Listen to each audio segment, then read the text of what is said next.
Hi, let's talk about addition and subtraction fact families. This is similar to the last lesson where we showed how to model addition and subtraction problems because it's really easy to model a fact family. To start off this lesson, I have three numbers up here that go together to make addition and subtraction problems: 2, 5, and 7. Let's start with addition. So in addition, I take two parts, put them together to make a whole. My whole is always going to be my largest number, and in this case, it's 7.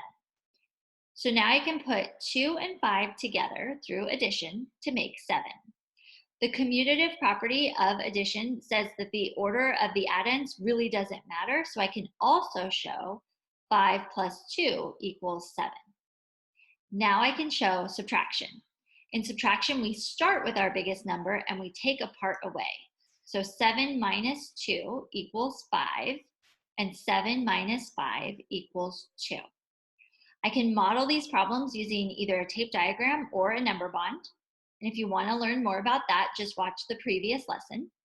My whole goes in the top and my two parts go in the bottom of a tape diagram.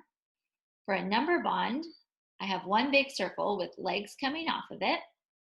My biggest number goes in the big circle and the two parts go in the legs.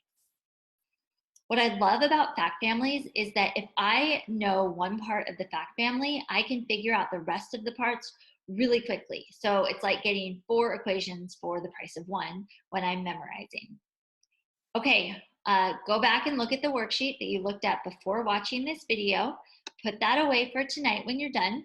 Tomorrow, look at the review sheet and do the activity. You'll want to do 5 to 10 minutes of practice to really understand this skill. Thanks so much for watching, and I'll see you next time.